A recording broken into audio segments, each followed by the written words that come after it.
एक बहुत ही सफल और धनी व्यापारी का एक पुत्र था जो बेहद आलसी और मनमौजी था।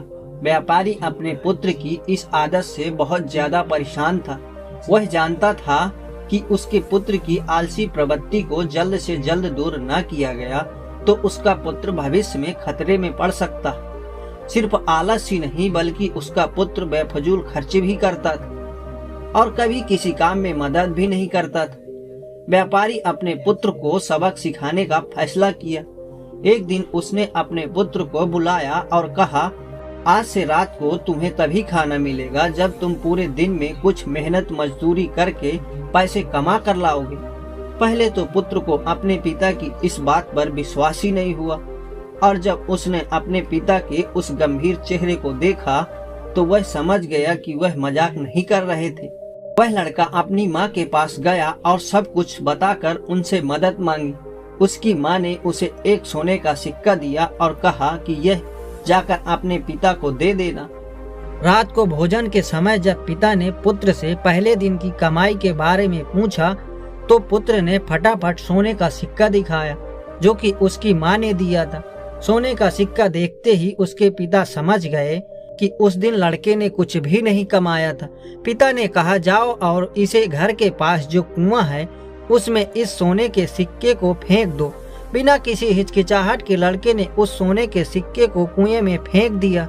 उसके पिता को पता चल गया था कि वो सिक्का उसकी पत्नी ने दिया था, तो अगली सुबह पिता ने अपनी पत्नी को उसके माता पिता के घर भेज दिया। जब सुबह बेटा जगा तो उसे पता चला कि आज उसकी माँ उसे पैसा देने के लिए नहीं है। इसीलिए वह अपने दादा के पास गया और सारी बात बताई। उसके दादा को भी उस पर दया आ गई और उन्होंने भी एक सोने का सिक्का दे दिया। उस रात जब उसके पिता ने उससे कमाई के बारे में पूछा तो उसने फिर एक सोने का सिक्का दिखाया जो कि उसके दादाजी ने उसे दिया था। उसके पिता ने उसे उस सोने के सिक्के को फिर से कुएं में फेंकने के लिए कहा। जब लड़के ने बिना किसी हिचकिचाहट के उस सोने के सिक्के को कुएं में फेंक दिया और खाने की मेज पर वापस लौट आया तो उसके पिता को यह देखकर बहुत निराशा हुई। बाद में पिता ने दादाजी को अपनी इस योजना के बारे में बताया तो वह समझ गए और लड़के को पैसा न देने का वादा किया। जब लड़के को किसी से भी पैसे नहीं मिले तो वह मजबूर होकर काम की तलाश में निकल पड़ा। वह एक दुकानदार से मिला। उसे लगा कि वह दुकानदार उसे काम दे सकता है और उसकी मदद कर सकता है। दुकानदार ने लड़के की बात सुनी और कहा, मेरे पास सामान से भरी एक बैलगाड़ी है। अगर तुम इसे मेरे घर तक पहुंचा दोगे तो मैं तुम्हें एक चांदी का सिक्का दे सकता हूं। लड़का राजी हो गया और काम पर लग गया। जब तक उसने बैलगाड़ी उसके घर तक पहुंचाई तब तक वह बहुत थक चुका था और पसीने से तरबदर हो चुका था, लेकिन उसे स्वयं एक चांदी के सिक्के को कमाकर बहुत खुशी महसूस हो रही थी।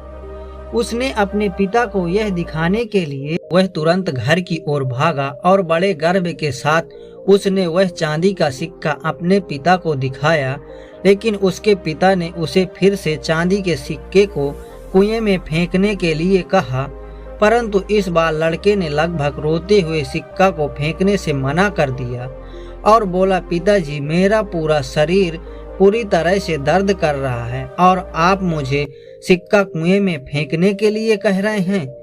पिताजी ने मुस्कुराते हुए कहा, जब आपकी मेहनत का फल बर्बाद होता है तो बहुत बुरा लगता है ना। ये चांदी का सिक्का तुम्हारी मेहनत और पसीने की कमाई है, इसलिए इसे तुम्हें फेंकने में दर्द महसूस हो रहा है। जब तुमने सोने के सिक्कों के लिए मेहनत नहीं की थी तो उन्हें तुम्हें कुएं में फेंकने में जरा भी हिचकिचाहट नहीं हुई और अब तुम समझ चुके हो इन चांदी के सिक्कों का मूल तुम्हारी कड़ी मेहनत है। लड़के को परिश्रम का महत्व समझ में आ गया था और अपनी गलती का एहसास भी हुआ। उसने पिताजी को धन्यवाद दिया और कहा, पिताजी, आप नहीं जानते कि मैं आपका कितना आभारी हूँ। दोस्तों, हम भी अपने जीवन में कई बार दूसरों पर आस लगाए बैठे रहते हैं। हमें लगता है कि कोई और हमारे लिए कार्य कर देगा, लेकिन हम ये महसूस नहीं करते कि असल में ये सब करना तो हमारी जिम्मेदारी है। कभी कभी जिंदगी के सबसे अच्छे सबक कठिन परिस्थितियों से ही मिलते हैं। कड़ी मेहनत का मूल्य केवल उसका फल पाने में नहीं है, बल्कि उसकी उपलब्धि का एहसास और खुशी उससे कहीं ज्यादा बेहतर है।